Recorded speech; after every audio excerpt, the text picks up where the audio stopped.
Tenga ustedes muy buenas tardes. En el marco del curso de Filosofía y Ética, estamos desarrollando el webinar. A continuación, presentamos al ponente de esta sesión, el profesor Víctor Junior González Moyonero, profesional en Ingeniería de Sistemas, desarrollador y docente con experiencia en ciberseguridad y también con experiencia en gestión de datos y proyectos de transformación digital orientados a instituciones y empresas. El tema que desarrollará lleva por título Ciberseguridad y convivencia digital, cómo proteger nuestros datos y nuestra identidad en la era del bullying virtual. Invitamos al expositor a iniciar su presentación.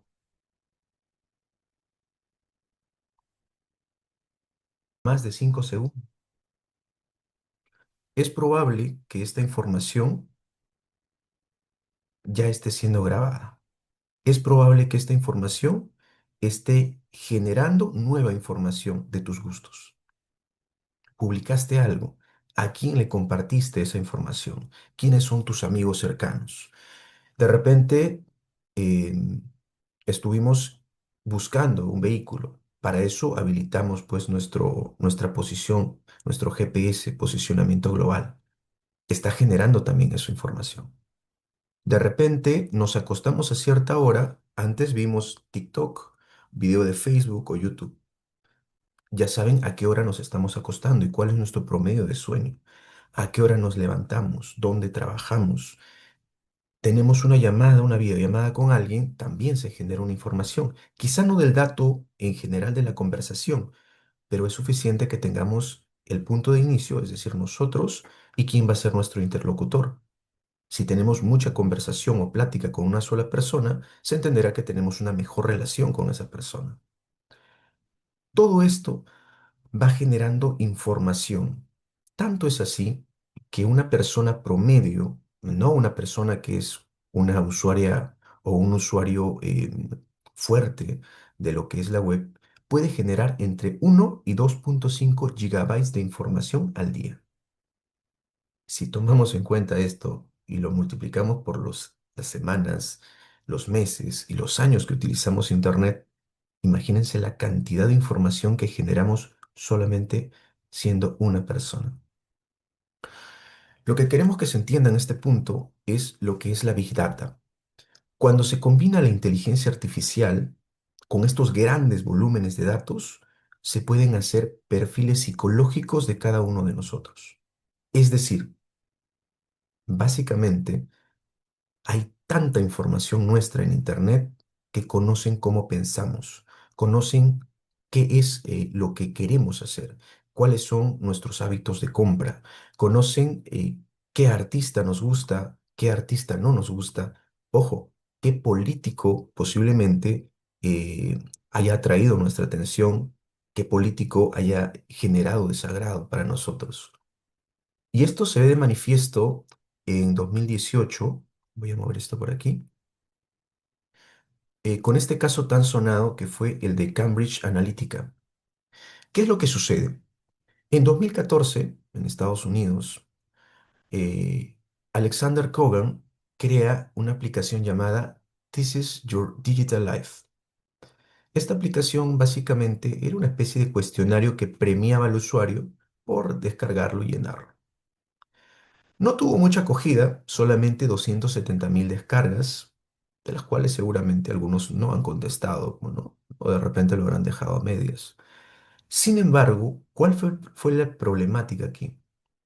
Que se usó la información de estos 260.000 personas que descargaron la información para llegar a sus contactos, es decir, uno ingresaba, pero también comprometía la información de todos sus amigos, de todos sus contactos. Tanto fue así que The Guardian, el diario británico, mencionó que 85.000 millones de usuarios habían sido comprometidos en este robo de datos, en este robo de información. Usuarios de Facebook, lógicamente. Ya para 2018 esta cifra se concreta y aumenta a 87.000 millones. Para 2015 y 2016 se hace una microsegmentación política. Como habíamos visto antes, se hacen perfiles psicológicos para analizar cómo las personas preferían ciertos eh, candidatos políticos y habían desarrollado aversión por cada otro adversario político. La idea, ¿cuál era? Vamos a ponerlo de manera simple. Supongamos que uno tiene ciertos miedos. Por ejemplo, como padre de familia, aquellos que tienen familia, posiblemente su mayor temor sea la inseguridad de sus hijos. Entonces, haciendo un perfil psicológico, lo que se va a hacer es bombardear a esta persona con videos de inseguridad en los que hayan niños involucrados, con videos de inseguridad en los que las familias se vean comprometidas.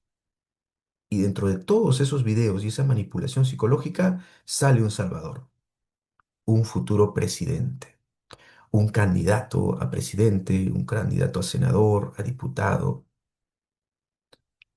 Y esto es bastante delicado porque ya no estamos hablando solamente de manipulación de información, sino de que una democracia completa en un país puede ser manipulada con la información que se va generando. En este punto entonces vemos lo delicado de la situación. Y tanto es así que para 2018 uno de los trabajadores llamado Christopher Willey menciona una frase que tiene bastante sentido y peso. Dice, construimos un arma para manipular la opinión pública a escala global. Es decir, no estamos hablando ya de solamente robar una tarjeta, no estamos hablando ya de atacar a una persona o un grupo, sino ya de cómo manipular una nación con esta información que hemos ido acumulando por tanto tiempo. ¿Cómo termina el caso de Cambridge Analytica? Pues en 2018 termina con el juicio a Facebook, el cual fue representado, como vemos en la imagen, por Mark Zuckerberg y con una multa histórica, gigantesca, de 5.000 millones de dólares contra Facebook. Esta multa es histórica, una de las más grandes del mundo, por no decir la más grande, justamente porque desnudó el hecho de que la información, la big data, los datos pueden manipular un gobierno entero.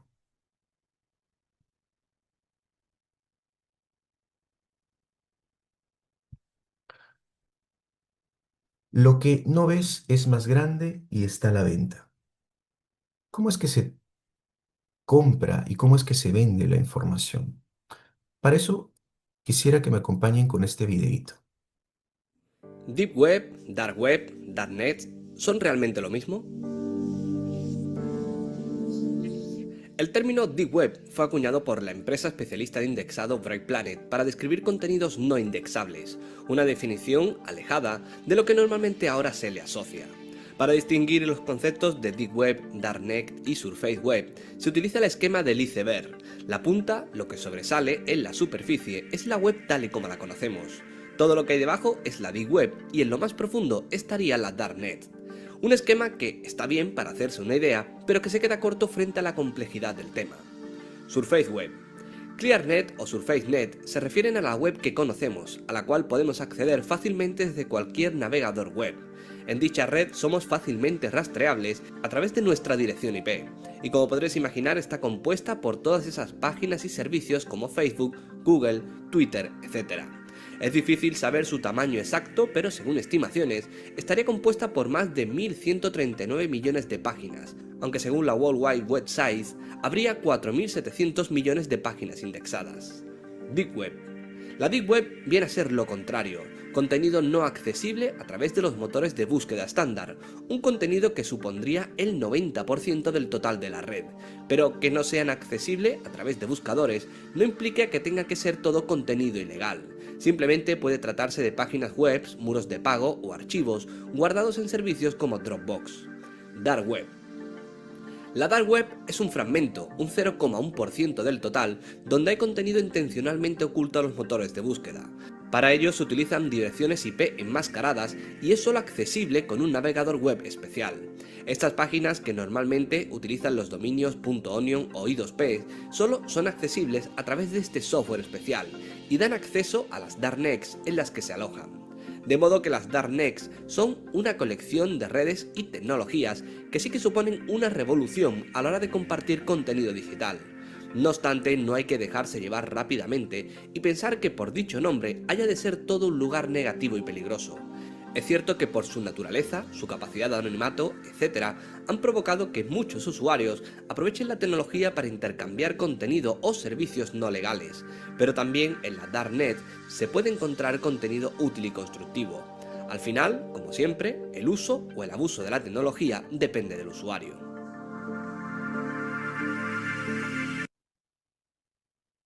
Muy bien, como hemos visto en el video, la web no es solamente la parte que conocemos o la surface web, ¿no? La parte en la que podemos navegar. Detrás de esta web navegable, indexada, está la deep web.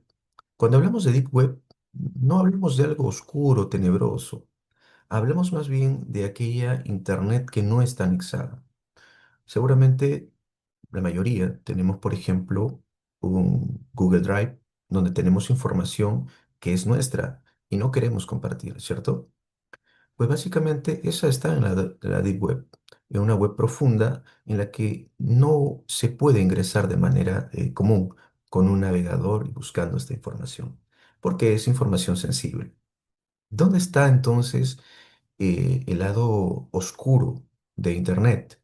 Esta sería la Dark Web. Este va a funcionar como un mercado subterráneo, un lugar a la que no muchos tienen acceso y por tanto, al no ser rastreable, es más, se enmascaran tanto las IPs, se enmascaran tanto eh, las posiciones, incluso no utilizando DNS, es que pueden generar o pueden hacer negocios de todo tipo. Y obviamente dentro de esos están los negocios ilegales, venta de armas, pornografía infantil. Muchos de estas cosas suceden en la dark web. Y una de las cosas que también se venden de manera clandestina es la información que justamente se roba de hackeos como el que le sucedió recientemente a Telefónica en junio. Y sí, me refiero a Telefónica del Perú o Movistar Perú. En junio se descubrió que 22 millones de registros de Movistar, dentro de los que seguramente estamos muchos de los presentes, se había puesto a la venta en foros clandestinos de la dark web.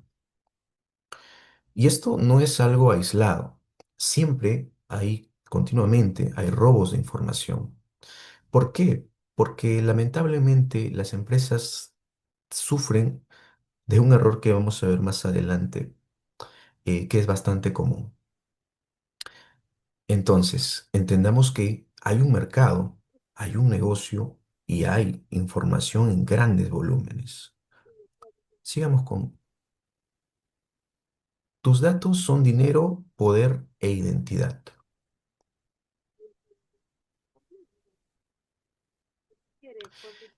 La ANPD en 2023 multó a una entidad bancaria con 40 UITs por mal manejo de la información financiera. Es decir, la Autoridad Nacional de Protección de Datos Personales multó a esta entidad financiera, que en realidad fue el BCP, porque no manejaba la información correctamente. Recordemos que una UIT está en 5.350 soles actualmente y esta Autoridad Nacional de Protección de Datos tiene autoridad de poner sanciones hasta de 100 UITs.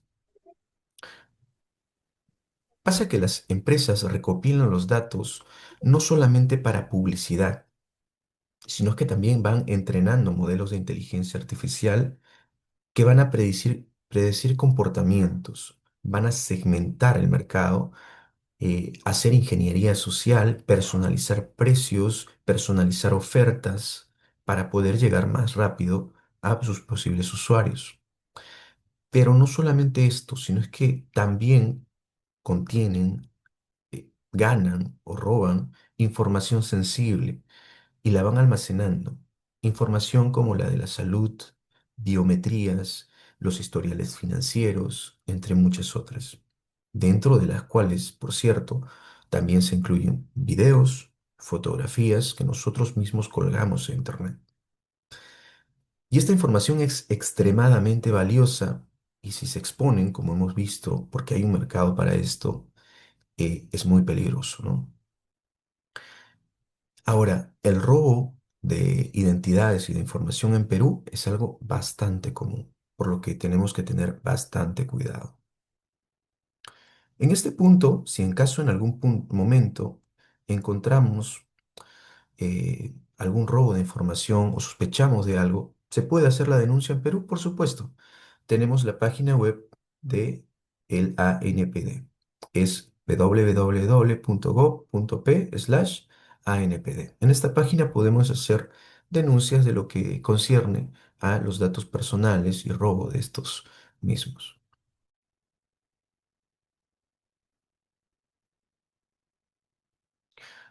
Vamos a ver este pequeño video para entender un poquito más de qué tan importante o qué tan fuerte es este robo de datos personales.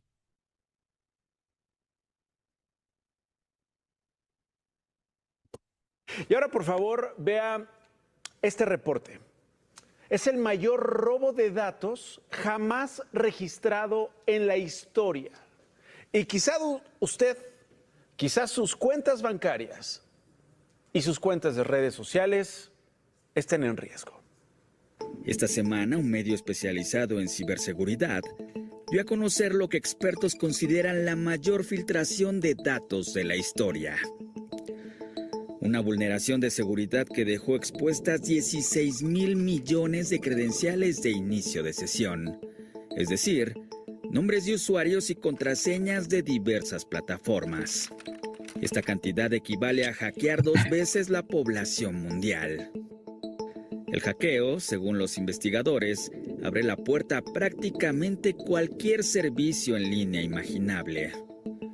En la información filtrada identificaron a usuarios de Apple, Google, Facebook, correos electrónicos y servicios gubernamentales. Hasta ahora, ninguna empresa ha reportado el robo masivo de datos. Podemos llegar a confirmar que no fue un hackeo centralizado contra Google, Facebook, Apple y todas estas organizaciones, sino que es una compilación. Es decir, que alguien desarrolló un programa que logra instalarse dentro de las computadoras y que cada vez que colocamos nuestra contraseña se va guardando junto con el usuario que utilizamos en dicho sitio. Expertos alertan que ciberdelincuentes podrían usar esta información para robo de identidad, hurto de cuentas de redes sociales o bancarias y ataques a servicios corporativos y gubernamentales. Por lo que recomiendan cambiar contraseñas, activar autenticación en 2 pasos y estar atentos a movimientos sospechosos en cuentas bancarias y redes sociales. Desde la posibilidad de que tu información esté en esa base de datos, ni es de que sí va a estar completamente, ni que no va a estar, pero es un excelente pretexto para cambiar nuestras contraseñas. Hágalo, cambie las contraseñas.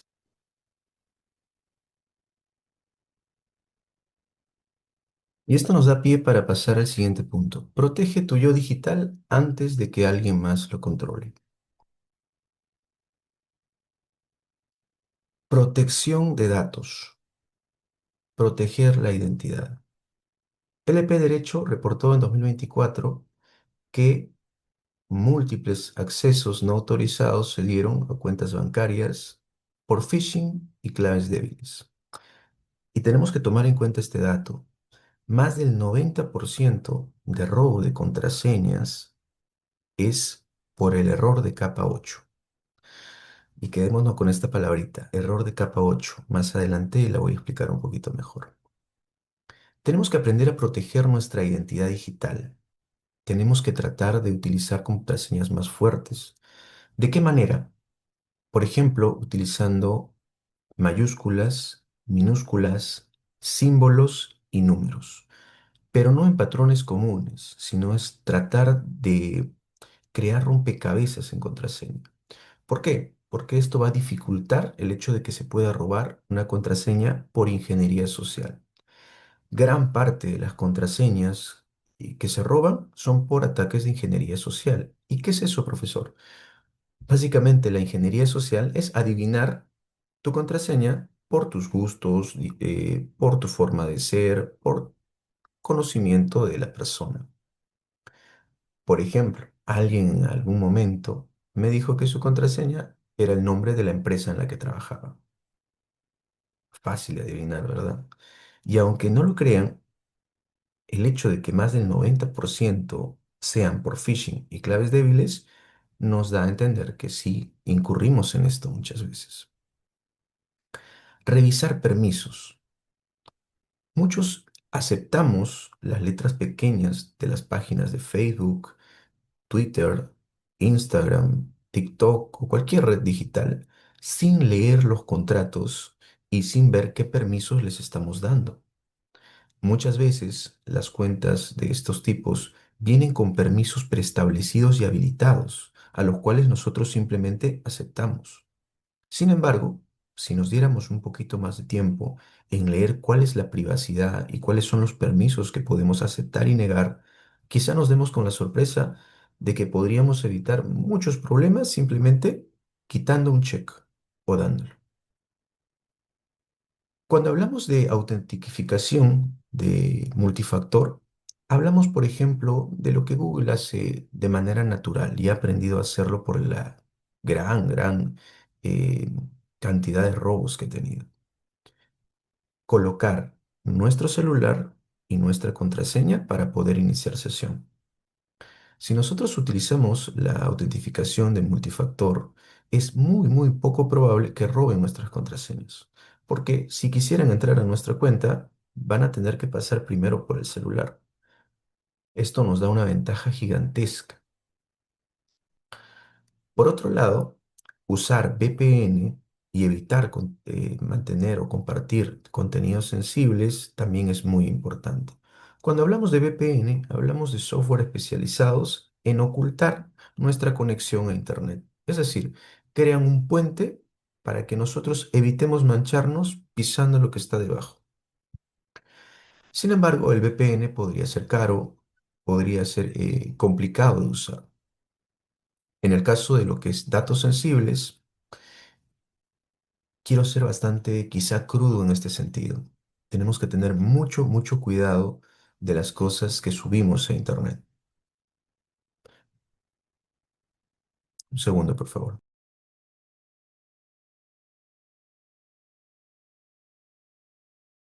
Mil disculpas. Volviendo al tema, cada cosa que nosotros subimos a Internet, sea una fotografía, sea un video, sea un texto, un documento, jamás se va a poder retirar. Como hemos visto, lo que se suele usar o lo que se suele hacer en el mundo de la web, de Internet, es almacenar la información. El estilo no es eliminarla. Así que por más que uno borre la información de su página, borre la información de WhatsApp, borre la información de algún foro o lo denuncie, porque podemos también denunciar para que se borre, ¿no? Como habíamos visto en la página anterior. Em, esa información jamás se va a borrar de Internet. Puede que no la veamos en esa página, pero va a estar almacenada en algún servidor. Entonces tenemos que tener muchísimo cuidado de todo lo que subimos a Internet. Y como lo decía, la mayor parte de los ataques ocurren por descuido del usuario. Y ahora vamos a entrar un poquito más en lo que es esto de la capa 8 de la que hemos hablado. Para este punto, les recomendaría utilizar la página Bitwarden. Esta es una página que nos va a permitir, y pueden apuntarla o tomarla en un pantallazo, que nos va a permitir corroborar si nuestras cuentas han sido expuestas a Internet. Otra de las buenas prácticas que me olvidaba comentar es hacer un cambio de contraseñas continuo, tener fechas para cambiar nuestra contraseña y no quedarnos con la misma de manera permanente. Otro detalle también es no utilizar la misma contraseña para diferentes cuentas, ¿no?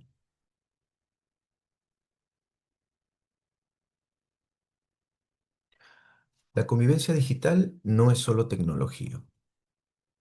En este punto, queremos entender que mucho más allá de la información, tenemos que cuidar también nuestra convivencia digital. ¿Qué tan responsables somos al compartir información, verificar la información, utilizar bastante la empatía, el autocontrol, que es muy importante en Internet? Esto es la ética tecnológica y nos va a demandar evitar cualquier tipo de discurso de odio, de bullying, ¿por qué no? Cuidar lo que compartimos en Internet y promover espacios digitales sanos, seguros, tanto para el colegio, las familias y también, lógicamente, para las empresas. En este punto, para aquellos que tienen hermanos menores, hijos quizá, la página que nos puede ayudar es la que ven en la parte de abajo, theinternetwelsom.whitegoogle.com, más o menos, ¿no? Esta página es, aunque no lo crean, un juego desarrollado por Google para mejorar lo que es el uso de Internet, ayudar a los pequeños a entender qué es lo que se debe hacer y qué es lo que no se debe hacer. Una gran iniciativa que tuvo Google para empezar a crear y a desarrollar nuevos conceptos de valores digitales, valores cibernéticos. Por otro lado, en el caso del Perú, el gobierno impulsa la ley 29719 que obliga a las instituciones educativas a implementar controles y protocolos contra la violencia y el acoso digital, entre las físicas también. Cuando tus datos se convierten en arma, el daño es profundo. Y en este punto quisiera también quedarme con este concepto. El bullying usa fotografías, mensajes, información privada para poder humillar a ciertas personas o chantajearlas. ¿Cuáles son las modalidades? Está el doxing, grooming, la sextorsión y la difusión no consentida. Y esto está creciendo a pasos alarmantes. Y siendo bastante sinceros, mucho de la información, mucho del contenido que hay en Internet es el mismo usuario el que lo sube. Quizá por desconocimiento, quizá porque en algún momento pensó que podía retirar esa información. Sin embargo, tenemos que considerar que no todas las personas son sanas, que no todas las personas tienen ética y que existen mucha gente que desea hacer daño. Entonces, tenemos que tener sumo cuidado con qué fotos subimos a Internet, con qué mensajes utilizamos o qué información damos cuando estamos, por ejemplo, comentando perfiles, cuando estamos navegando entre noticias, entre otras, porque esta información puede utilizarse luego en contra nuestra misma, para humillarnos o incluso chantajearnos. Y en este punto, en 2024, otro nuevo juicio a Meta habló de que sus productos están matando gente, y esto por el impacto a menores. Se usó la página de Meta para poder utilizar justamente información generada ahí para extorsionar a muchos menores que fueron víctimas de abuso infantil, entre otras muchas cosas desagradables. Entonces, es importante cuidar todo lo que subimos a Internet. Vamos a ver este video de lo que sucedió, de un fragmento de lo que sucedió en estas fechas. Son 5 grandes de las redes sociales: Meta, Snap, Discord, TikTok y X, sentados ante cientos de ojos acusadores en un Capitolio inusualmente unificado. Aunque no sea su intención, tienen ustedes sangre en las manos. Era solo un adelanto de lo que les esperaba. Las acusaciones han sido muchas. Las más suaves, desinformación, robo de datos. Entre las peores, ser un campo perfecto para la explotación sexual infantil.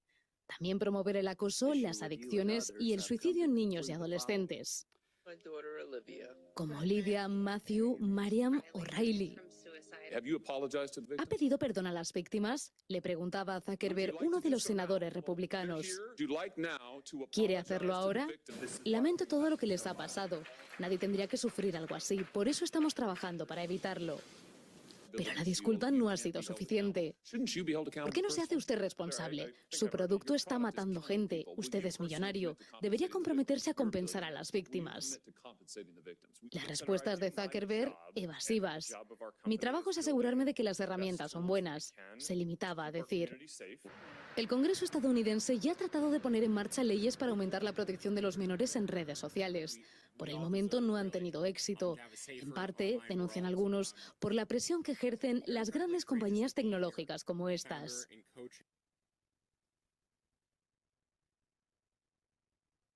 La ciberseguridad no se programa, se practica. Para concluir esta disertación, quería traer al tema justamente la palabrita que habíamos visto anteriormente, el error de capa 8. En tecnologías de la información es bastante utilizada esta metáfora. Esta viene porque en la red, el modelo OSI de conexión a Internet tiene 7 capas. Una comienza en la capa física y bueno, termina en la aplicación. Esto se refiere a todo el trabajo que hace el computador desde el inicio de una información hasta enviársela al usuario. En la capa 8 estaría el usuario justamente. Y el error de capa 8 es el más común hoy en día. Tenemos que entender que el error de usuario es el más común. El error de usuario es aquel que nos va a exponer a nosotros mismos como usuarios a cualquiera de estos desagradables momentos, cualquier tipo de robo de información. La tecnología es segura solo cuando los usuarios lo son. La educación, la verificación constante y la responsabilidad digital construyen comunidades seguras y libres de violencia. Cada persona debería asumir un rol activo en su propia protección. Entonces, para concluir esta parte, hemos entendido dentro de lo que hemos visto qué son datos, cómo es que se genera información, cuáles son estos grandes volúmenes de información generadas y cómo esto puede afectarnos a nosotros. Y no solo como personas, sino también como gobiernos y como democracias. Sin embargo, todo esto puede aminorarse simplemente siendo buenos usuarios, no subiendo contenido que no debería subirse a Internet, no entrando a páginas que no deberíamos entrar, siempre siendo cautos. Por ejemplo, uno de los ataques más grandes es el phishing. Y en este punto, hasta el año pasado, hubo una campaña gigantesca de phishing en la que decían, ATV te regala una camioneta y 16.000 soles. Y empezaron a llegar mensajes de texto a muchas personas diciéndoles que ATV los estaba premiando por su preferencia y que habían sido ganadores de una camioneta 0 kilómetros y 16.000 soles. ¿Y qué pasó? ATV tuvo que salir a desmentirlo y ponerlo de propaganda inclusive, diciendo, nosotros no hacemos este tipo de sorteos. ¿Por qué? Porque obviamente la gente creía, ingresaba a esos links, comentaba y conversaba con esas personas y también llamaba al canal para cobrar su premio. Entonces entendemos que muchas personas pecan de ingenuas, ¿no? Si yo nunca he participado en ningún sorteo ni nada por el estilo, jamás voy a ganar nada. Entonces, quiero remarcar que una de las grandes protecciones que tenemos es pues ser bastante cautos, ser bastante inteligentes al momento de pisar las redes sociales y al momento de compartir información en Internet. También tenemos una solución que podría ayudarnos, que por ejemplo es Virus Total, en el cual podemos analizar cualquier tipo de web en la que podamos querer navegar.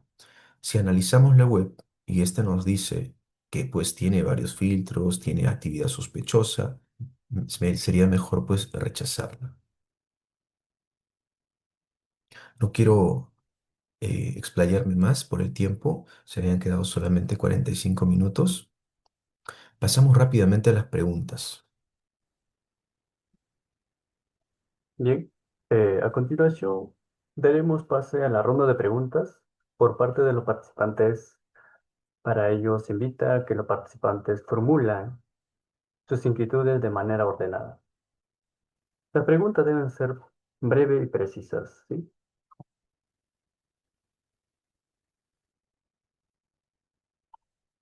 A ver, ¿no? Por acá.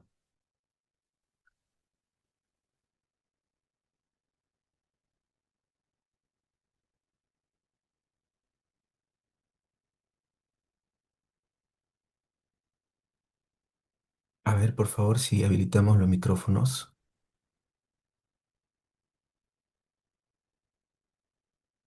Creo que ya está. Hola, ¿se me escucha? Buenas tardes. Sí, sí se le escucha. Ya. Mi pregunta es la siguiente. ¿Cuántos datos genera una persona al día en Internet? ¿Y qué tan probable es que estos datos se usen con fines políticos en Perú? Gracias por la pregunta. Sí, como habíamos visto, una persona común genera entre 1 y 2,5 gigabytes en promedio de información, lógicamente scrolleando, de repente compartiendo mi ubicación, de repente conversando o comentando alguna foto, entre otras.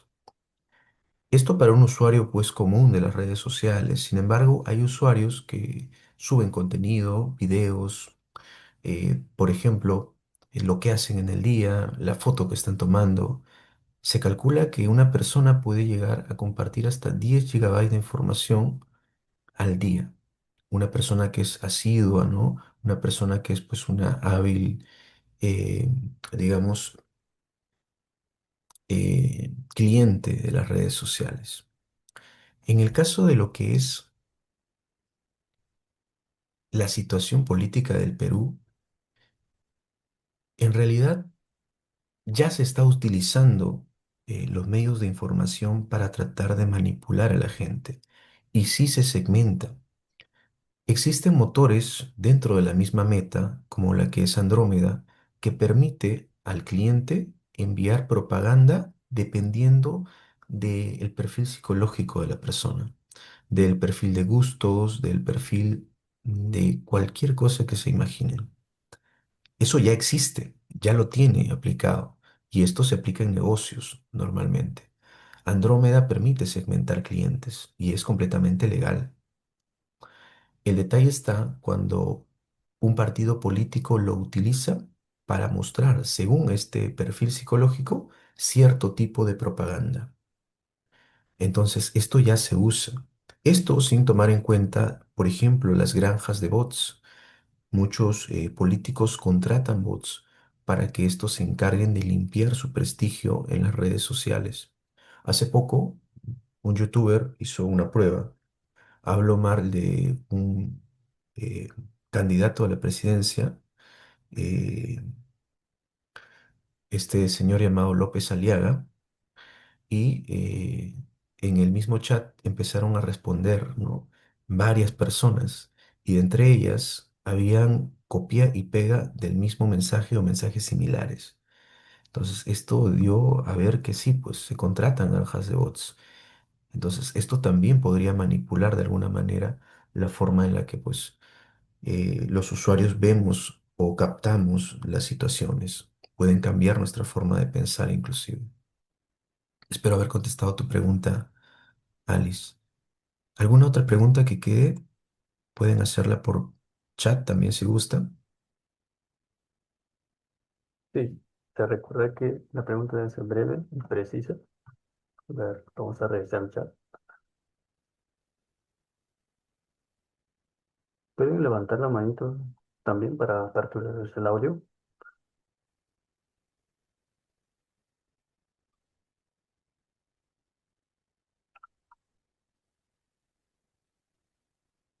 Bien, creo que ya no hay una pregunta.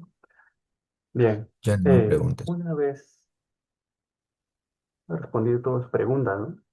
Eh, Se agradece al participante, a la participación del ponente, Víctor Junior González, que nos ha acompañado, por compartir su conocimiento y también a cada uno de los asistentes por su tiempo y disposición.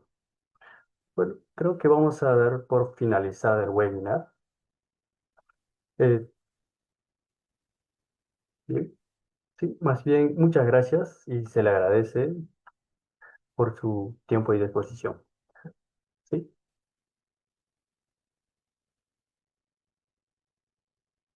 Muchísimas gracias, que tengan sí, una buena tarde.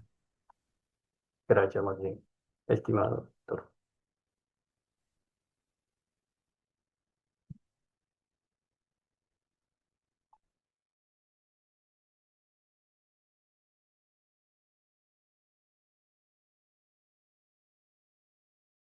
¿Qué son los datos personales? Los datos personales son toda información que permites identificarte como persona. No solo incluye tu nombre o DNI, sino que también incluye tu número de teléfono, ubicación, fotos y dirección. Eso cuenta como historial de actividades, lo que vas haciendo en la vida. Todo lo compartes en online, construyendo tu identidad digital, por lo que da a entender que datos revela el primer paso para protegerlos. La importancia para proteger nuestros datos personales es fundamental, porque se han convertido en un recurso muy valioso. O sea, que las empresas y aplicaciones y servicios digitales los utilizan para publicidad, análisis o personalización. Sin embargo, si caen en manos equivocadas, pueden ser utilizadas de forma indebida. Por eso tenemos que cuidar la información que nos permite mantener nuestra seguridad y privacidad y el bienestar de nosotros. Riesgos comunes. O sea, exponer nuestra información sin cuidado trae mucho riesgo, como la suplantación de identidad, estafas, robo de cuentas, filtración de fotos y datos, etc. También puede acceder a tus cuentas bancarias o redes sociales sin permiso. Esto cuenta, o sea, afectar tu reputación, tus finanzas y tu seguridad. Debemos entender que ayudar a prevenir en todo caso.